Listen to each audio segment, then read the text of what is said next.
अस्सलाम वालेकुम dear students, hope you all are fine. तो सॉफ्टवेयर वेरिफिकेशन एंड वैलिडेशन का आज हमारा फोर्थ लेक्चर है। प्रीवियस लेक्चर में हमने वेरिफिकेशन एंड वैलिडेशन को देखा था, क्वालिटी कंट्रोल्स को देखा था, क्वालिटी एश्योरेंस को देखा था।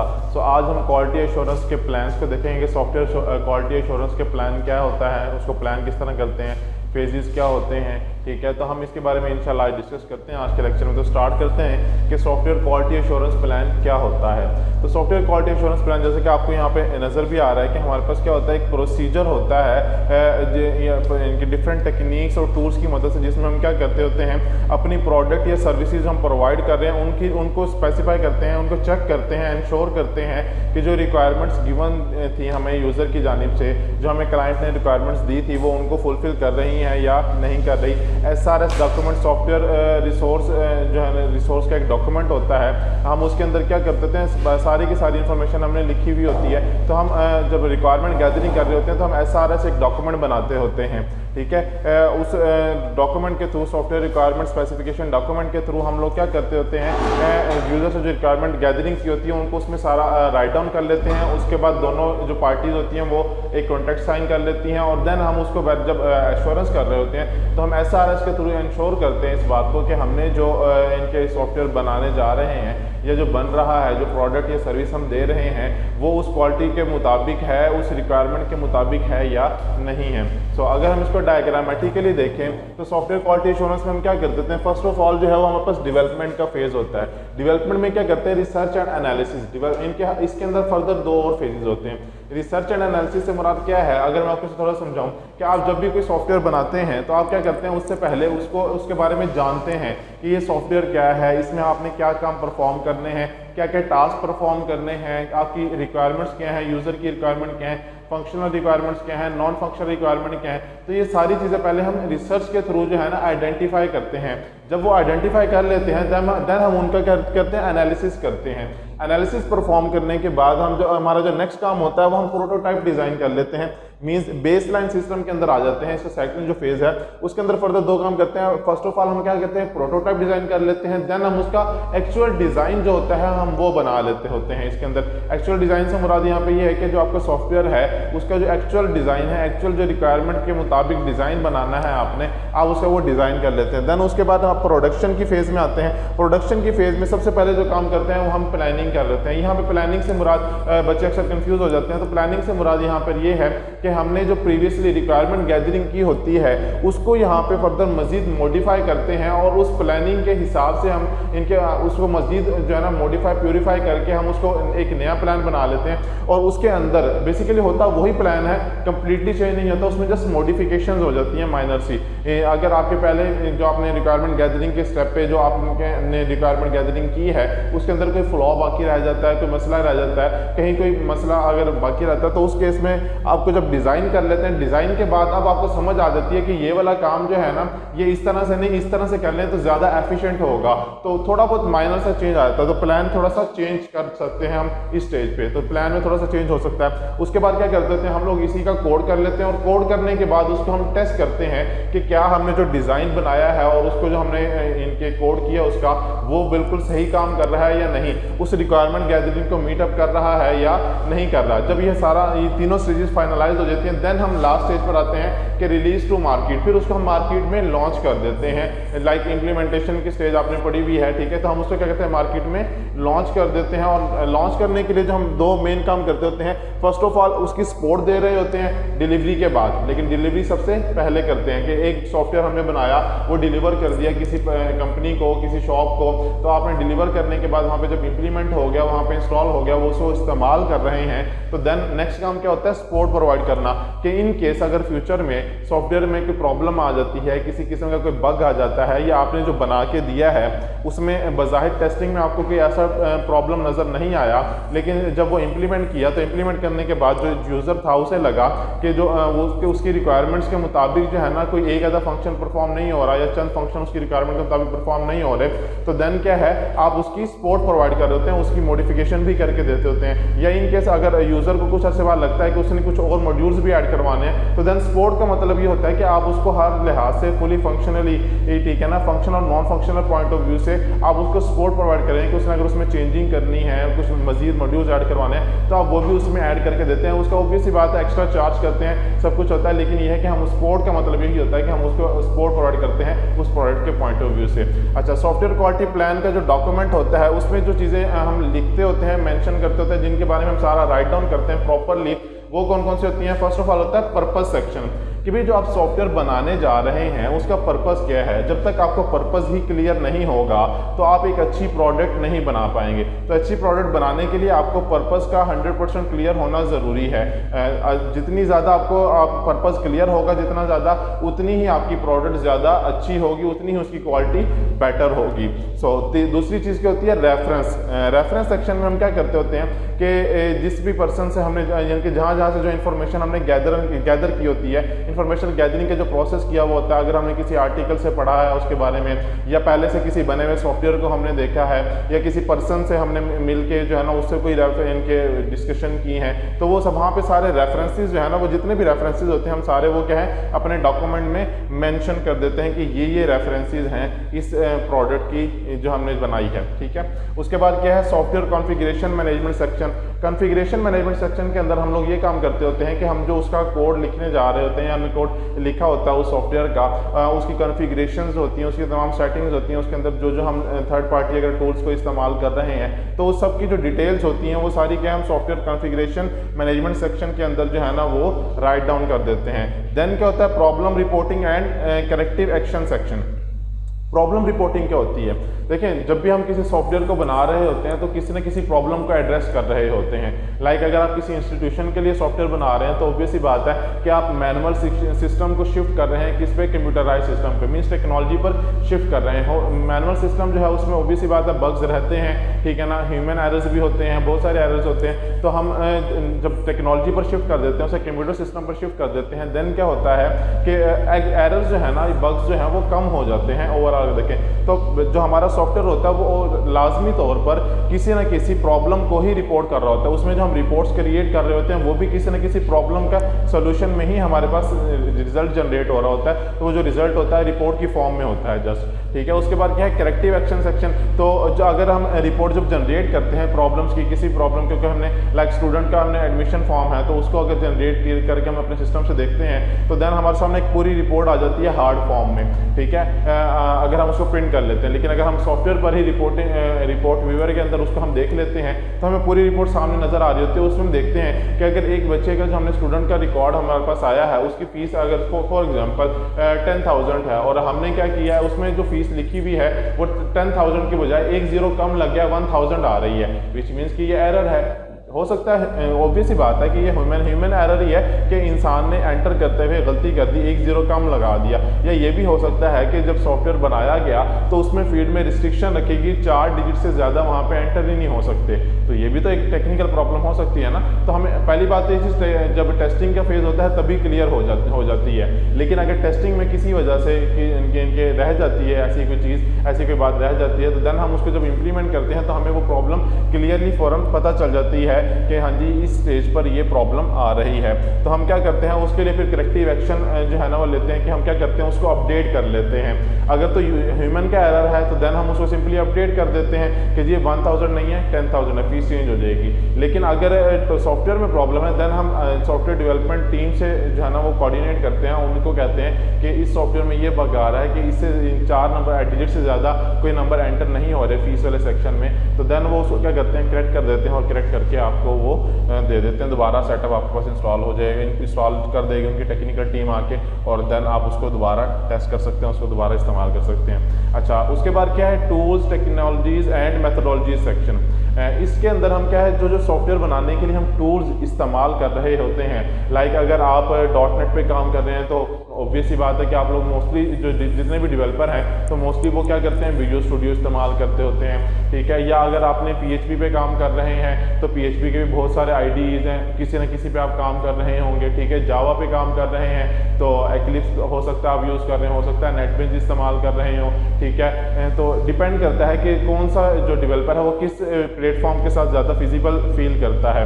तो जो भी आप टूल्स इस्तेमाल कर रहे हैं वो सारे के सारे टूल्स जो है ना वो हम मेंशन कर देते हैं उस डॉक्यूमेंट के अंदर कि ये टूल्स जो है ना, या अगर कोई हार्डवेयर आपको एक्स्ट्रा रिक्वायर्ड है कि लाइक अगर कैमराज आपको रिक्वायर्ड हैं उसके लिए, या वो फिंगरप्रिंट की मशीन्स होती हैं वो रिक्वायर्ड हैं, तो जो भी जितने भी टूल्स हैं वो सारे आप जो है ना अपने डॉक्यूमेंट में मेंशन कर देंगे। टेक्नोलॉजीज़ जो भी आप इस्तेमाल कर रहे हैं, लाइक जैसे मैंने एग्जांपल दिए कि अगर आप डॉटनेट में प्रोजेक्ट बनाने जा रहे हैं तो डॉटनेट में प्रोजेक्ट बनाने का मतलब यही होता है कि आप उस डॉटनेट की जितनी भी लाइब्रेरीज हैं उनको इस्तेमाल करेंगे, डॉटनेट की जो लेटेस्ट टेक्नोलॉजी है आप उसको इस्तेमाल करने की कोशिश करेंगे। हो सकता है आप ओल्ड टेक्नोलॉजी को भी इस्तेमाल करें, तो आप जितनी भी टेक्नोलॉजी आप इस्तेमाल करें उन सबको मेंशन करेंगे। उसके अलावा मैथडोलॉजीज सेक्शन के अंदर हम ये लिखते होते हैं कि जो हम प्रोजेक्ट बनाने जा रहे हैं उसकी मैथडोलॉजी क्या है, उसका प्रोसेस क्या है, उसकी किस मेथड के थ्रू हम वो प्रोजेक्ट बनाने जा रहे हैं या हम बना रहे हैं, ठीक है, हमारा प्लान क्या है। तो क्योंकि हम रिक्वायरमेंट एनालिसिस में ये सारा काम कर चुके होते हैं, अब जस्ट हमने उसको डॉक्यूमेंट के फॉर्म में यहाँ इस डॉक्यूमेंट के अंदर क्या किया होता है, राइट अप किया हुआ होता है, ठीक है। देन कोड कंट्रोल सेक्शन में हमने जो सारा कोड लिखा होता है एक सॉफ्टवेयर के बनाने के लिए उसके बारे में सारी डिटेल लिख देते हैं हम। उसका प्रॉपर जो कोड होता है वो कोड मेंशन करते होते हैं, वो कोड लिखते होते हैं, कोड राइट अप करते होते हैं वहाँ पे, ठीक है। उसके बाद रिकॉर्ड क्या होता है कि कलेक्शंस होती हैं हमारे पास, कोई भी जो हमने इनके यूजर से रिक्वायरमेंट गैदरिंग की होती है उसकी कलेक्शंस होती हैं, या हार्डवेयर अगर गैदर किया है हमने तो उसकी कलेक्शन होगी। मेंटेनेंस एंड रिटेंशन सेक्शन, यहाँ पे अगर हम उसको कोई मेंटेनेंस प्रोवाइड कर रहे हैं किसी किस्म की तो मेंटेनेंस के बारे में हम उसमें मेंशन कर देते हैं कि हमने ये चीज़ें जो है ना मेंटेन करके दी हैं, और उसके बाद इन चीज़ों को हमने अपने पास रिटेन करके रखा हुआ, इनकी रिटेंशन की है। उसके बाद क्या है, टेस्टिंग मेथोडोलॉजीज़ को इंशाल्लाह हम वन बाय वन डिटेल में भी देखेंगे। आप लोगों को मैंने बताया हुआ भी है कि टेस्टिंग मेथोडोलॉजीज़ कौन सी होती हैं, black box testing, white box testing, ठीक है। तो ये सारी टेस्टिंग मेथोडोलॉजीज़ हैं जो हम इंप्लीमेंट करते हैं किसी भी प्रोजेक्ट के ऊपर जब हम उसको बना रहे होते हैं। नेक्स्ट जो है आप देखते हैं सॉफ्टवेयर क्वालिटी एश्योरेंस स्टैंडर्ड्स। तो वैसे तो बहुत सारे क्वालिटी एश्योरेंस के स्टैंडर्ड्स हैं, लेकिन हमारे इस कोर्स में जो हम डिस्कस करेंगे वो ये 3 हैं। First of all ISO 9000, then capability maturity model integration, then test maturity model integration. तो वन बाय वन इनको देखते हैं कि ये क्या होते हैं और किस तरह से काम करते हैं। फर्स्ट ऑफ ऑल है ISO 9000। बेसिकली इसके अंदर जो है ना 7 इनके क्वालिटी मैनेजमेंट प्रिंसिपल्स पर ये काम कर रहा होता है, जो हमें ये इस बात को इंश्योर करने के लिए हेल्पफुल होते हैं कि हम जो प्रोडक्ट या सर्विस प्रोवाइड कर रहे हैं वो कस्टमर की नीड्स के मुताबिक अलाइंड हैं या नहीं हैं। लाइक अगर आप यहाँ पे डायग्राम में देखें तो फर्स्ट ऑफ ऑल क्या है, जो पहला स्टेप होता है हमारा इसमें वो होता है कस्टमर फोकस, कि हमारा कस्टमर क्या चाहता है। हम कस्टमर पर जो है ना फोकस कर रहे होते हैं, कस्टमर की नीड पर फोकस कर रहे होते हैं, कस्टमर की रिक्वायरमेंट पर फोकस कर रहे होते हैं। देन जो नेक्स्ट स्टेज होता है वो होता है लीडरशिप। तो लीडरशिप बेसिकली टीम लीडरशिप भी होती है, ठीक है ना, या आपको जो कस्टमर गाइडेंस दे रहा है उसकी लीडरशिप भी होती है। तो लीडरशिप हम दोनों पॉइंट ऑफ व्यू से देख रहे होते हैं कि अगर जो टीम है, टीम लीडर है, जो मैनेजमेंट टीम आपको का लीडर है, जो आपको लीड कर रहा है, जो गाइड कर रहा है, अगर तो उसके कॉन्सेप्ट अच्छे हैं, क्या उसकी रिक्वायरमेंट गैदरिंग का प्रोसेस उसने परफॉर्म किया है वो बहुत अच्छे से किया है, देन वो आपको बहुत अच्छे से एक प्रोजेक्ट के बारे में गाइड कर सकता है। और इसमें फिर ये भी देखा जाता है कि जिस पर्सन ने, जिस क्लाइंट ने वो सॉफ्टवेयर बनवाना है वो आपको कितने अच्छे से गाइड कर रहा है, कितने अच्छे से लीड कर रहा है, ठीक है। तो अगर आपकी लीडरशिप अच्छी है तो देन ऑब्वियसली बात है आप एक अच्छी प्रोडक्ट बना सकते हैं। जब एक अच्छी प्रोडक्ट बन जाएगी देन आप मार्केट में लीड कर सकते हैं, ठीक है। तो ये तीनों पॉइंट ऑफ व्यू से जो है ना हम इसको जो है ना कंसीडर करते होते हैं। देन उसके बाद क्या है, एंगेजमेंट ऑफ पीपल।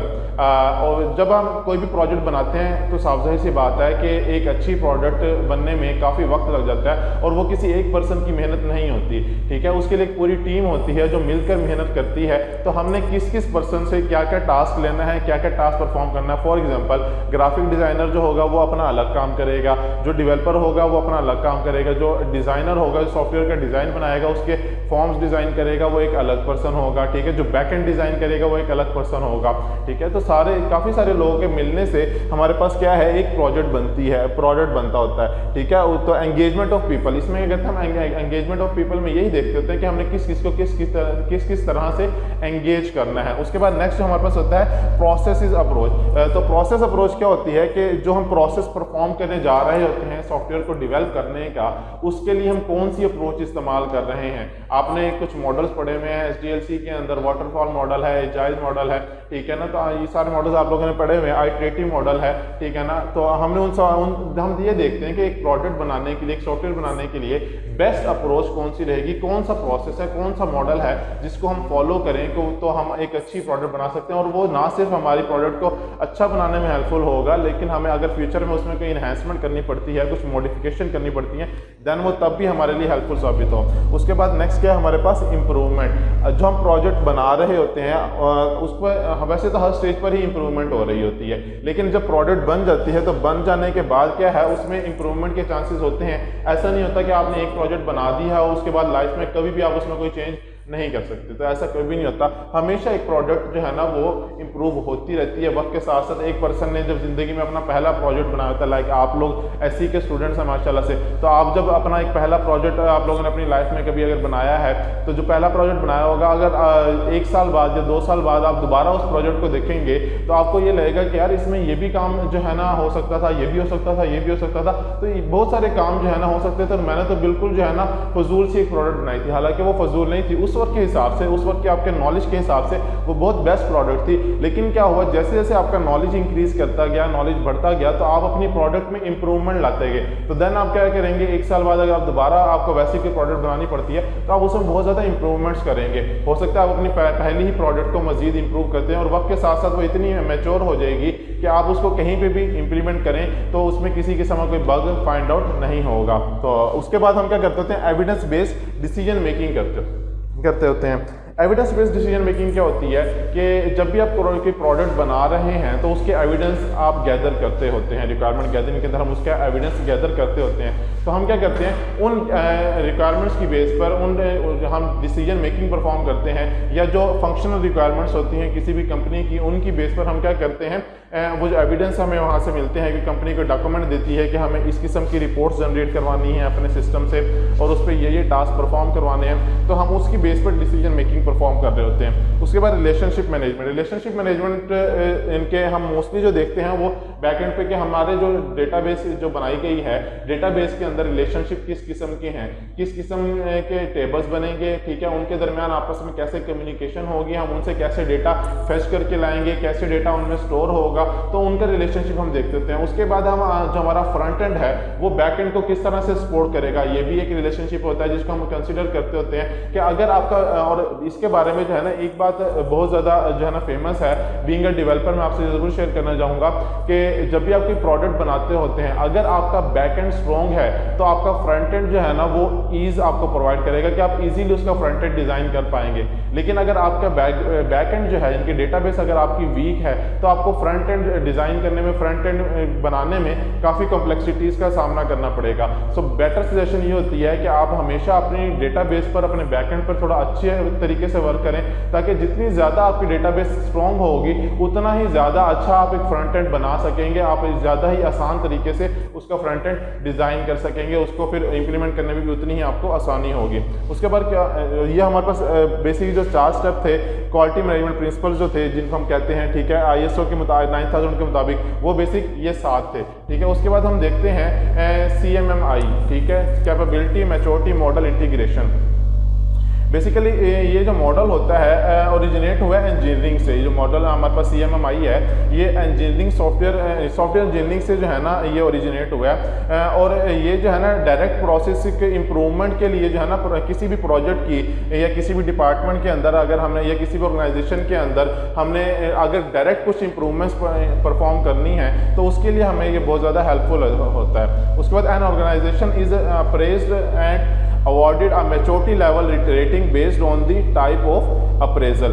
तो इसमें ये होता है कि जब हम किसी भी ऑर्गेनाइजेशन में जो अप्रेजल्स दिए जाते हैं कि आपने जो सॉफ्टवेयर बनाए हैं, सॉफ्टवेयर पे भी बेसिकली अप्रेजल्स होते हैं कि किस सॉफ्टवेयर की क्वालिटी कितनी अच्छी थी, कितनी अच्छी प्रोडक्ट बनाएगी, कितनी मैच्योर थी, कितनी ज़्यादा वो ईज प्रोवाइड कर रही है, कितनी ज़्यादा डिसीजन मेकिंग में किसी ऑर्गेनाइजेशन के लिए वो हेल्पफुल है। तो ये सारी बातें, इस सब की बेस पर भी हम जो है ना सॉफ्टवेयर को रेटिंग देते होते हैं। वो 1 to 5 होती है इसके अंदर, CMMI के अंदर हम उसको 1 to 5 देते होते हैं रेटिंग, ठीक है। तो ये डिपेंड करता है कि प्रोडक्ट की क्वालिटी कितनी अच्छी है। अच्छा, अगर हम इसको ग्राफिकल व्यू से देखें तो फर्स्ट ऑफ ऑल क्या होता है, इनिशियल लेवल होता है। लेवल 1 जो होता है वो इनिशियल लेवल होता है। इसमें क्या होता है कि प्रोसेसेस जो होते हैं वो अनप्रिडिक्टेबल होते हैं। ऑब्वियसली बात है, जब आप पहले स्टेज पर होते हैं, जब पहली दफ़ा आप कोई सॉफ्टवेयर बनाने जा रहे होते हैं तो उसके जितने प्रोसेस हैं वो अनप्रिडिक्टेबल होते हैं। आपको उसके बारे में अभी आइडिया नहीं होता जब तक आप रिक्वायरमेंट गैदरिंग का या एनालिसिस का स्टेप परफॉर्म नहीं कर लेते, उसके बारे में अच्छी तरह से समझ नहीं लेते, जान नहीं लेते, तब तक वो अनप्रिडिक्टेबल ही है, ठीक है ना। और पुअरली कंट्रोल्ड एंड रिएक्टिव होता है। साफ सी बात है कि अगर आपका उस पर वो अनप्रिडिक्टेड चीज़ है तो अनप्रिडिक्टेड चीज़ पे हमारा कोई कंट्रोल नहीं होता, उस पर हमारा कंट्रोल इतना अच्छा नहीं हो सकता क्योंकि एक प्रोडक्ट अभी बनी ही नहीं है, तो उस पर कंट्रोल कैसे अच्छा हो सकता है, ठीक है ना। और यहाँ पे हमें कुछ ना कुछ रिएक्शन परफॉर्म करने की भी ज़रूरत होती है।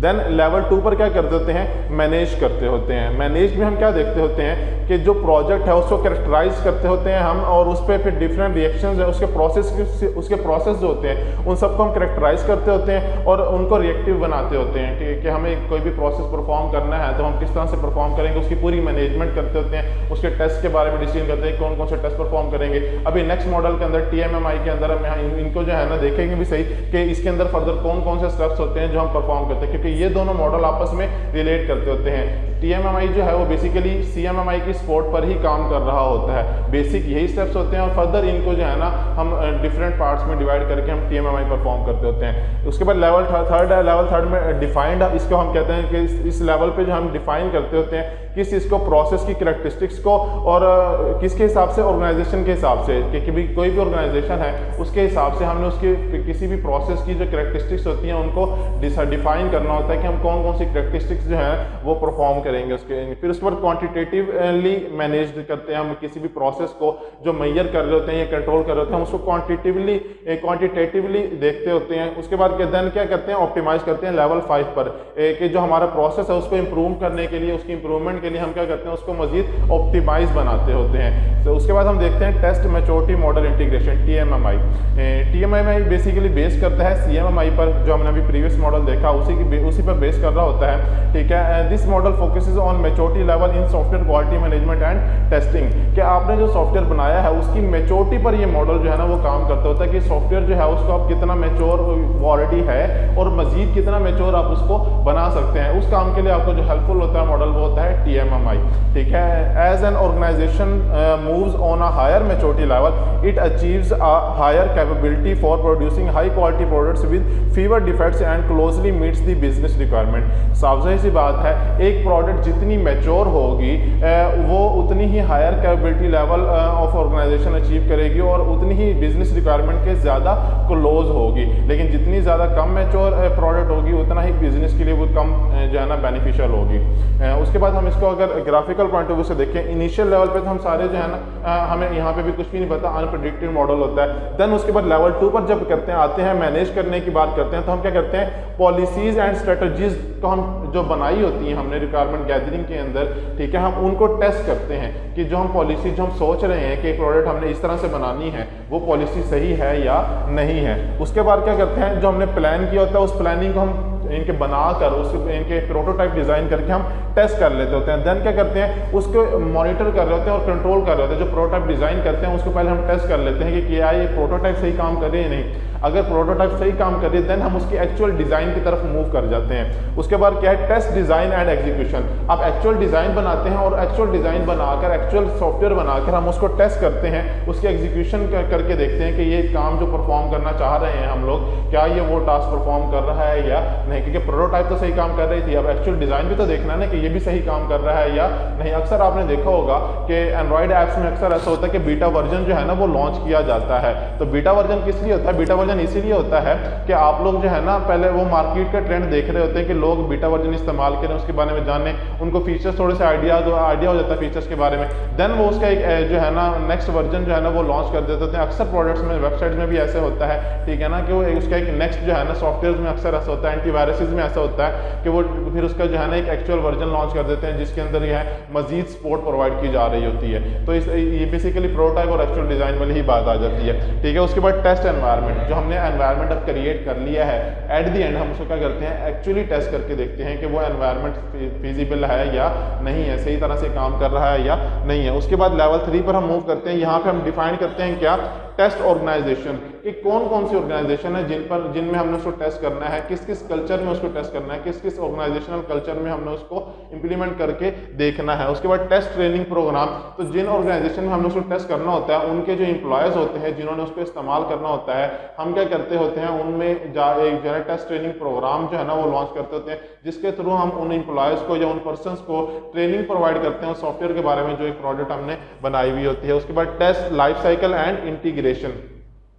Test life cycle and integration में हम बेसिकली क्या करते होते हैं कि जो हमने पूरा का पूरा प्रोजेक्ट बनाया है उसका एक पूरा का पूरा लाइफ साइकिल बना लेते होते हैं कि इस स्टेज के बाद ये स्टेज पे पूरा का पूरा लाइफ साइकिल बना लेते हैं, ठीक है। उस लाइफ साइकिल को फिर हम क्या करते होते हैं, इंटीग्रेट कर देते होते हैं उस ऑर्गेनाइजेशन के अंदर। नॉन फंक्शनल टेस्टिंग तो वैसे बेसिकली डेवलपमेंट लेवल पर भी हम परफॉर्म कर रहे होते हैं, और डेवलपमेंट के बाद जब हम इंप्लीमेंट करते हैं तब भी नॉन फंक्शनल टेस्टिंग चलती ही रहती है साथ साथ। तो ये बेसिकली नॉन फंक्शनल टेस्टिंग हमारे लाइक कि सॉफ्टवेयर सिक्योरिटी प्रोवाइड कर रहा है या नहीं, बज़ाहिर डॉक्यूमेंट में कहीं नहीं लिखा होता कि जी ये जो है ना सिक्योरिटी भी प्रोवाइड कर रहा है, आपका डेटा इस तरह से सिक्योर बनाया गया, ये डेटा एनक्रिप्टेड फॉर्म में है, बज़ाहिर नहीं लिखा जाता। लेकिन क्या है, एक्चुअली नॉन फंक्शनल रिक्वायरमेंट ये होती है कि आप जो भी सॉफ्टवेयर बना रहे हैं उसमें डेटा जो है ना आपका दूसरे पर्सन को शो ना हो, लाइक जिस पर्सन के पास जितने राइट्स हैं वो उतना ही डेटा व्यू कर सके, उतने ही डेटा को मॉडिफाई कर सके, ठीक है। उसके बाद पीर रिव्यूज के जो आपके जो कोलीग्स होते हैं या जो आपके इनके टीम मेंबर्स होते हैं, आप उनसे भी फर्दर रिव्यूज लेते होते हैं कि आपने जो प्रोडक्ट बनाई है ये कितनी अच्छी है, कितनी मैच्योर है, और उसके बाद आपको आइडिया हो जाता है कि हाँ जी जो आपकी प्रोडक्ट है वो किस लेवल पर इस वक्त, किस मैच्योरिटी लेवल पर इस वक्त फॉल करती है। उसके बाद नेक्स्ट हम क्या करते हैं, मेजर करते हैं। आप क्या मेजर करते हैं, टेस्ट मेजरमेंट्स, जो हमने टेस्ट परफॉर्म किए हुए होते हैं प्रीवियस 3 स्टेजेस में, हम उनको क्या करते होते हैं, यहाँ पे मेजर करते होते हैं। जैसे भी मैंने आपसे पिछले सिनेरियो में CMMI में स्केल की बात की अप्रेजल के हिसाब से, तो हम वही काम यहाँ पे कर रहे होते हैं। उसके बाद क्या, प्रोडक्ट क्वालिटी इवैल्यूएशन करते हैं कि प्रोडक्ट जो बनाई है उसकी क्वालिटी कितनी अच्छी है, इनके मैच्योरिटी लेवल क्या है, कितनी ज़्यादा मैच्योर प्रोडक्ट है। देन उसके बाद नेक्स्ट क्या करते होते हैं, एडवांस रिव्यूज़ लेते होते हैं। जब क्योंकि ये वाला जो टास्क परफॉर्म हम करते होते हैं मेजर्ड वाला, ये हम जो सीनियर डेवलपर्स होते हैं या सीनियर टीम मैनेजमेंट होती है हम उससे करते होते हैं। किसी भी अगर हम किसी ऑर्गेनाइजेशन में इंप्लीमेंट करने जा रहे हैं तो उसकी जो सीनियर टीम मैनेजमेंट होगी, जो सीनियर IT स्टाफ होगा, हम उनसे ये रिव्यूज़ ले रहे होते हैं, एडवांस रिव्यूज़, और उसके थ्रू फिर हमें आइडिया हो जाता है कि हमारी प्रोडक्ट कितनी मैच्योर, क्योंकि वो उस ऑर्गेनाइजेशनल कल्चर के बारे में जानते होते हैं तो वो प्रोडक्ट को बहुत अच्छे तरीके से इवेलुएट कर सकते हैं। तो दैट्स वाई एडवांस रिव्यूज़ हम उनसे गैदर करते होते हैं। देन हमारे पास क्या है, ऑप्टिमाइजेशन। ऑप्टिमाइजेशन के अंदर हम क्या करते होते हैं, डिफेक्ट जो है डिफेक्ट प्रिवेंशन करते होते हैं कि हमारी प्रोडक्ट में किसी किस्म का कोई प्रॉब्लम नहीं होना चाहिए, कोई डिफेक्ट नहीं होना चाहिए। उसके बाद क्या है, टेस्ट प्रोसेस ऑप्टिमाइजेशन करते हैं कि जो हमने टेस्ट परफॉर्म किए हुए होते हैं उनको मजीद ऑप्टिमाइज करते हैं, और क्वालिटी कंट्रोल करते होते हैं कि हमारे प्रोडक्ट की क्वालिटी क्या है उसको मजीद हम कंट्रोल करते होते हैं यहाँ पे। सो अब हम डिस्कस करते हैं elements of software quality assurance, कि सॉफ्टवेयर क्वालिटी एश्योरेंस के एलिमेंट्स कौन कौन से होते हैं। बेसिकली 10 एसेंशियल एलिमेंट्स होते हैं सॉफ्टवेयर क्वालिटी एश्योरेंस के, जिसके अंदर हम देखते होते हैं डिफरेंट टास्क परफॉर्म करके हम देखते होते हैं कि हमारा सॉफ्टवेयर जो है उसकी क्वालिटी कैसी है, सॉफ्टवेयर की क्वालिटी का इंश्योर करते हैं हम। फर्स्ट जो स्टेप होता है वो software engineering standards. Software engineering standard अभी हमने पीछे देख ली हैं कि सॉफ्टवेयर के इंजीनियरिंग स्टैंडर्ड कौन कौन से होते हैं, हम उनको सबको परफॉर्म करके देखते होते हैं कि हमारा सॉफ्टवेयर की जो है ना वो कितना ज़्यादा उसकी क्वालिटी अच्छी है, मैच्योरिटी लेवल क्या है उसका, तो हम सॉफ्टवेयर इंजीनियरिंग स्टैंडर्ड्स के थ्रू हम उसको आइडेंटिफाई कर लेते हैं। टेक्निकल रिव्यूज़ एंड ऑडिट्स, अभी हमने प्रीवियस TMMI में देखा कि हम टेक्निकल रिव्यूज़ भी लेते होते हैं, ऑर्गेनाइजेशन से भी लेते होते हैं, डेवलपमेंट टीम से भी लेते होते हैं, और उनके थ्रू हम क्या कर रहे होते हैं, अपनी प्रोडक्ट को इवेलुएट कर रहे होते हैं, उसके क्वालिटी को एश्योर कर रहे होते हैं। उसके बाद क्या, software testing for quality control, ये भी अभी हमने पिछले स्टेप में पीछे देखी, ठीक है, कि स्टैंडर्ड्स के अंदर कि हम उसकी टेस्टिंग जो है ना वो परफॉर्म कर रहे होते हैं क्वालिटी को कंट्रोल करने के लिए, एरर कलेक्शन एंड एनालिसिस। और लास्ट स्टेज पे भी हमने देखा था TMMI में कि अगर उसमें कोई डिफेक्ट्स हैं तो हम उन डिफेक्ट्स को क्या इनके रिव्यूज़ लेने के बाद हमें जो जो डिफेक्ट्स पता चलते हैं तो हम क्या करते हैं, उन पर काम करते होते हैं, उन पर एनालिसिस करते होते हैं और अपनी प्रोडक्ट को मजीद मैच्योर बनाते होते हैं। देन उसके बाद क्या है, चेंज मैनेजमेंट। अगर आपके डेवलपमेंट के साफ सी बात है, जो हमें रिव्यूज़ मिले हैं उसके मुताबिक अगर हमारी जो प्रोडक्ट है उसके अंदर कोई डिफेक्ट्स हैं या कोई फ्लॉज हैं, फंक्शनल या नॉन फंक्शनल कोई प्रॉब्लम्स हैं, तो हम क्या करते होते हैं, उनको चेंज करते होते हैं। तो हमें क्या करना पड़ता है, उसके लिए मैनेजमेंट लेवल पर भी कुछ चेंजिंग करनी पड़ती है कि सॉफ्टवेयर को जो हम मैनेज कर रहे हैं उसकी मैनेजमेंट में थोड़ी सी चेंजिंग करते होते हैं, जहाँ जहाँ पे जिस चीज़ हिसाब से जो ज़रूरत पड़ती है हम उसको फिर चेंज करते होते हैं। देन क्या है, एजुकेशनल प्रोग्राम्स। तो एजुकेशनल प्रोग्राम्स भी हमने प्रीवियसली डिस्कस की है कि हम इसके लिए क्या करते हैं, ट्रेनिंग प्रोग्राम्स लॉन्च करते होते हैं जिसके थ्रू हम एम्प्लॉयज़ को ट्रेनिंग देते होते हैं। उसके बाद वेंडर मैनेजमेंट, वेंडर जिस पर्सन जो इनके सेल कर रहा है, जो सेलर है, बेसिकली हम उसको वेंडर बोलते होते हैं। तो वेंडर मैनेजमेंट के पॉइंट ऑफ व्यू से ये है कि वेंडर ने जो सॉफ्टवेयर बनाया हुआ होता है वो उसको किस तरह से मैनेज करता है, उसके तमाम इनके प्रोसेसेस जो होते हैं उनको अलाइन करता है, क्योंकि अगर वो प्रॉपरली अलाइन नहीं करेगा तो एक प्रोडक्ट कभी भी मैच्योर नहीं होगी। तो हर चीज़ जो है ना वो प्रॉपरली अलाइंड होना चाहिए, उसका डिज़ाइन भी प्रॉपरली अलाइंड होना चाहिए और उसकी वर्किंग भी जो है वो प्रॉपरली अलाइंड होनी चाहिए। उसके बाद हमारे पास क्या होता है, सिक्योरिटी मैनेजमेंट। तो सिक्योरिटी जो है ना वो किसी भी प्रोडक्ट का, किसी भी सॉफ्टवेयर का एक बहुत अहम जो है ना हिस्सा होती है। बज़ाहिर हमें फंक्शनल रिक्वायरमेंट के अंदर ये ऐसा कुछ भी लिखा हुआ नहीं होता, लेकिन ये एक नॉन फंक्शनल रिक्वायरमेंट है। नॉन फंक्शनल रिक्वायरमेंट का मतलब ये होता है कि हमारे पास जो है ना सिक्योरिटी लाजमी हमारी प्रोडक्ट के अंदर होनी चाहिए। देन उसके बाद सेफ्टी। सेफ्टी के अंदर, सेफ्टी का मतलब ये होता है कि हमारा प्रोडक्ट जो है ना वो कितना सिक्योर है, कितनी ज़्यादा सिक्योरिटी प्रोवाइड कर रहा है, कितना ज़्यादा सेफ है। ऐसा ना हो कि हमारा प्रोडक्ट जो है, हमारा जो हमने सॉफ्टवेयर बनाया है उसको ईजीली कोई भी एक्सेस कर सके, उसके अंदर सिक्योरिटी इंप्लीमेंट ना हुई भी हो। तो अगर सिक्योरिटी इंप्लीमेंट नहीं तो डेटा की सेफ्टी नहीं होगी, डेटा की सिक्योरिटी नहीं होगी, सेफ्टी नहीं होगी तो आपकी जो भी इनके प्राइवेसीज हैं वो लीक हो सकती हैं। आपके जो इनके ऑपोजिट ऑर्गेनाइजेशंस हैं वो आपको जो है ना हार्म कर सकती हैं। इनके स्ट्रेटजीज आपकी जो है ना वो उसके थ्रू फिर ये होता है कि वो लीक हो जाती हैं। देन फिर डिफरेंट ऑर्गेनाइजेशन जो आपके राइवलरीज ऑर्गेनाइजेशन होती हैं, देन वो क्या करती हैं, आपको कोई हार्म भी पहुंचा सकती हैं बिजनेस पॉइंट ऑफ व्यू से। उसके बाद क्या है, रिस्क मैनेजमेंट। सो ऑब्वियस सी बात है, अगर रिस्क इनकी सिक्योरिटी नहीं होगी तो रिस्क बहुत ज़्यादा बढ़ जाएगा। तो रिस्क के फैक्टर को हम कम करने के लिए क्या करते होते हैं, हम ये करते होते हैं कि हम सिक्योरिटी को इंप्लीमेंट करते होते हैं अपने प्रोडक्ट के अंदर, अपने प्रोजेक्ट के अंदर। तो जितनी ज़्यादा डॉक्यूमेंट जितना ज़्यादा आपका प्रोजेक्ट सिक्योर होगा उतना ज़्यादा रिस्क जो है वो कम होगा। अच्छा, रिस्क सिर्फ सिक्योरिटी के टर्म में नहीं होता, रिस्क ये भी होता है कि आप जो प्रोजेक्ट बनाने जा रहे हैं वो सही तरह से काम करेगा भी या नहीं करेगा। उसके अलावा फाइनेंशियली वो सिक्योर है या नहीं है, क्योंकि फाइनेंशियल रिस्क भी तो होता है ना। जो पर्सन आपसे बनवा रहा है प्रोडक्ट, उसका पैसा इन्वेस्ट हो रहा होता है, तो फाइनेंशियली वो एक स्टेक पर होता है, फाइनेंशियली वो एक रिस्क लेता है। एक न्यू चीज़, न्यू टेक्नोलॉजी पे शिफ्ट होने जा रहा है, तो वो न्यू चीज़ इंप्लीमेंट करने जा रहा है ऑर्गेनाइजेशन में, उसके लिए उसको हार्डवेयर भी बाय करना पड़ेगा, सॉफ्टवेयर की कॉस्ट भी पे करनी पड़ेगी। तो वो भी एक रिस्क होता है, ठीक है। तो रिस्क को भी प्रॉपरली हम मैनेज करते होते हैं कि कम से कम रिस्क में ऑर्गेनाइजेशन अपने पॉइंट ऑफ व्यू से मैनेज करती है, जो सॉफ्टवेयर हाउसेज हैं वो अपने पॉइंट ऑफ व्यू से उसको मैनेज करते होते हैं। तो हमने रिस्क को भी देखना होता है। बीइंग अ सॉफ्टवेयर इंजीनियर हमारा ये टास्क होता है कि हम रिस्क को भी मैनेज करें प्रॉपरली और कोशिश करें कि रिस्क को मिनिमाइज करें जितना हो सकता है। देन क्या है, सॉफ्टवेयर क्वालिटी एश्योरेंस टेक्निक्स। बहुत सारी टेक्निक्स होती हैं, हम इंशाल्लाह अपने नेक्स्ट लेक्चर्स में इनको डिटेल में भी देखेंगे। आज हम देख लेते हैं कि कौन कौन सी टेक्निक्स होती हैं, हम इनके नाम देख लेते हैं और नेक्स्ट लेक्चर के अंदर हम क्या करेंगे कि इनके बारे में मजीद जो है ना डिटेल में 1 बाय 1 देखेंगे। फर्स्ट ऑफ ऑल क्या होता है, ऑडिटिंग। इनके हम सॉफ्टवेयर, जो हमारा सॉफ्टवेयर बना हुआ होता है हम उसकी ऑडिटिंग परफॉर्म करते होते हैं। देन रिव्यू करते होते हैं, फिर कोड इंस्पेक्शन होती है, ये डेवलपमेंट टीम कर रही होती है, जो हायर डेवलपमेंट टीम होती है। टेस्टिंग टीम जो होती है वो कोड को इंस्पेक्ट कर रही होती है, डिज़ाइन को इंस्पेक्ट करती है टेस्टिंग टीम हमारी, ठीक है। उसके बाद सिमुलेशन एनवायरनमेंट में उसको चला के देखा था। लाइक अगर इसकी एग्जांपल लें तो एरोप्लेन जब चलाना एक पायलट को सिखाया जाता है तो ऐसा नहीं किया जाता कि फर्स्ट टाइम पे ही उसको जो है ना एक्चुअल एरोप्लेन में बिठाकर कहा जाए कि आप एरोप्लेन उड़ाएं, ऐसा नहीं करते होते। उसके लिए क्या करते हैं, उसके एक सिमुलेशन एनवायरनमेंट में एक रूम होता है, उसके अंदर क्या है प्रॉपरली ऐसा ही फील होता है, 3D एनवायरनमेंट होता है वो। उसके अंदर उस पर्सन को ऐसे ही फील होता है कि वो एक्चुअली जहाज में बैठा हुआ और जहाज उड़ा रहा है, ठीक है। तो उसके अंदर उसको फिर डिफरेंट सिनेरियोज दिए जाते हैं, उसमें विजुअलाइज सिनेरियोज होते हैं वो, कि जैसे एक्चुअल एक पर्सन जहाज उड़ा रहा होता है। तो डिफरेंट सिनेरियोज में उसको ट्रेनिंग दी जाती है और ट्रेनिंग देने के बाद फाइनली जो है ना ये देखा जाता है कि वो पर्सन इस काबिल है कि वो जहाज उड़ा सकता है या नहीं उड़ा सकता। तो उसके बाद उसको एक सर्टिफिकेट दिया जाता है, क्लियरेंस सर्टिफिकेट के भी अब आप जो है ना जहाज़ उड़ा सकते हैं। देन उसको फिजिकली एक जहाज़ में बिठाया जाता है कि अब आप जो है ना इसको जो है ना उड़ाएं।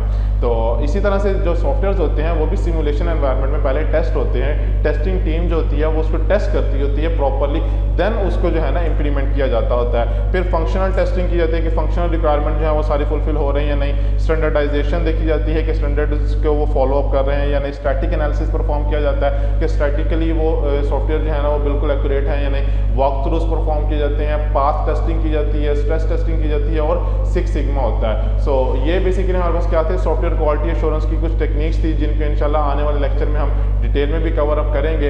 होप सो आपको ये लेक्चर समझ आया होगा। अगर आपकी कोई क्यूरीज हो तो आप लोग मुझसे जो है ना रब्ता कर सकते हैं। अपना ख्याल रखिएगा। अल्लाह हाफिज़।